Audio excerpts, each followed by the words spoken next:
اب عدل و انصاف یہ آپ کی ایک نمایاں وصف ہے، اس کی طرف اشارہ کرتے ہیں۔ آپ کے خلافت کے دور میں آپ کی زرہ چوری ہو، ایک یہودی کے پاس دیکھی تو آپ نے اس کو پکڑ لیا، کہا چلو عدالت میں، یہ زرہ تو میری ہے، تم نے چوری کی ہے۔ تو قاضی صاحب نے، قاضی شریع جو کہ جلیل القدر تابعی ہوئے ہیں، انہوں نے کہا جی آپ اپنا گواہ پیش کریں، کیونکہ دعویٰ بغیر دلیل کے تو نہیں ہو سکتا، تو آپ گواہ پیش کریں۔ تو گواہ پیش کیا آپ نے اپنے بیٹے حضرت امام حسن کو اور اپنے کیا نام ہے غلام قمبر کو، تو یہ دونوں کی گواہی رد کر دی قاضی شریف نے کہ بیٹے کی گواہی باپ کے حق میں منظور نہیں کر۔ تو زرہ جو ہے یہودی کو دے دی۔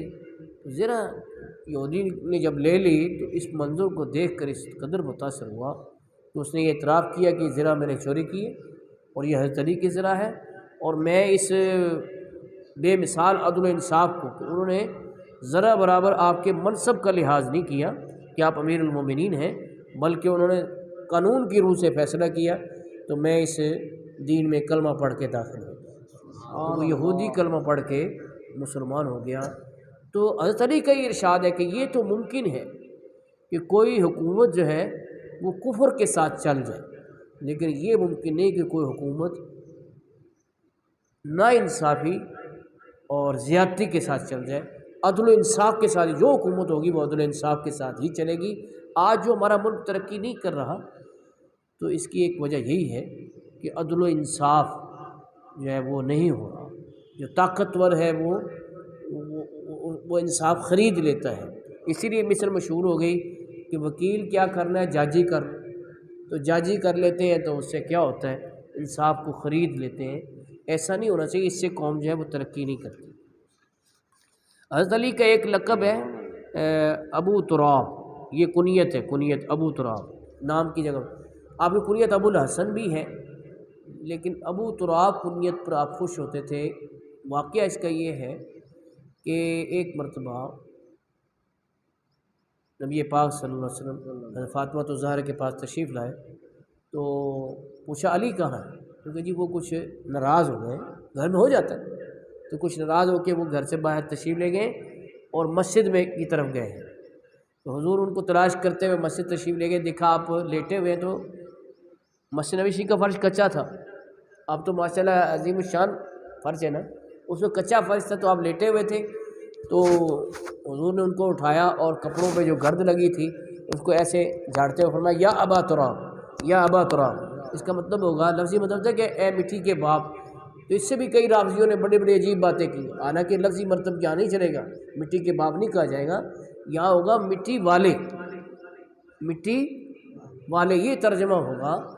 تو حضور نے پیار سے ان کو کہا تھا، تو یہ کنیت ان کی مشہور ہوگی، اور آپ کو خوشی ہوتی تھی اگر کوئی ابو تراب کہہ کر پکارتا تھا۔ اعلیٰ حضرت امام اہل سنت نے اس طرح اشارہ کرتے ہوئے کہا، اس نے لقب خاک شہنشاہ سے پایا، اس نے لقب خاک شہنشاہ سے پایا، جو حیدر کرار مولا ہے ہمارا، جو حیدر کرار کے مولا ہے ہمارا۔ تو حضرات محترم، میرے چند باتیں کی ہیں حضرت علی المرتضیٰ کے حوالے سے، اور جمعہ میں بھی میں نے یہ عرض کیا تھا کہ ان محسنوں کا ذکر اس لیے بھی ضروری ہے کہ بندہ اس وقت تک رب کا بھی شکر گزار نہیں ہوگا جب ان محسنین امت کا شکریہ ادا نہ کرے۔ پھر میں نے یہ عرض کیا تھا ایک آیت پاک کے حوالے سے کہ اللہ پاک فرماتا ہے تم میرا شکر ادا کرو گے میں تمہیں اور زیادہ دوں گا۔ تو ان ہستیوں کا شکرانہ ادا کریں گے، یہ اللہ کی نعمتیں تھیں، ان کا شکرانہ ادا کریں گے تو کیا ہوگا، اللہ تبارک و تعالیٰ اور مجاہدین ان کے نقش قدم پہ چلنے والے عطا فرمائے۔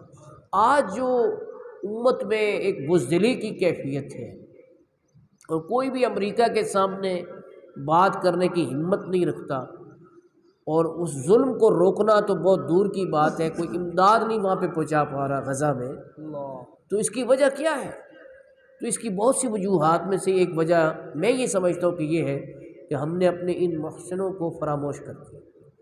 تو اس جمعے میں نے کہا تھا کہ بطور امتحان آپ سوسائٹی میں پوچھیں نا کہ حضرت علی کے بارے میں کیا جانتے ہیں، کسی بچے سے پوچھیں تو وہ کیا بتائے گا، آپ خود تجربہ کر لیں. کئیوں کو تو پتہ، میں تو کالج میں پڑھاتا ہوں نا، تو میں 11ویں 12ویں کے لڑکوں سے بھی پوچھتا ہوں نا کہ حضرت علی کے بارے میں بتاؤ، تو کوئی بہت زیادہ بتائے گا کہ یہ صحابی تھے، کوئی بتائے گا کہ حضور کے داماد تھے. بس اس سے آگے ان کو کچھ پتہ نہیں ہے کہ بچوں میں سب سے پہلے انہوں نے اسلام قبول کیا. اور جو رشتہ داروں کی مجلس تھی جس میں سارے بلائے تھے کہ کون اس کام میں میری مدد کرے گا، تو کوئی کھڑا نہیں ہوا تھا. حضرت علی کھڑے ہوئے تھے کہ اگرچہ مجھے اشوب چشم ہے اور اگرچہ میری ٹانگیں بھی کمزور ہیں اور میری عمر بھی چھوٹی ہے، لیکن اس کام میں آپ کا ساتھ دوں. یہ اس موقع پہ آپ نے، جب کہ آپ کی عمر 12-13 سال تھی، اس موقع پہ آپ نے یہ فرمایا تھا. اور یہ بھی میں چلتے چلتے بتا دوں کہ آپ کا یہ جو آپ کے نام سے کہا جاتا ہے کرم اللہ وجہہ الکریم، اس کی وجہ کیا ہے؟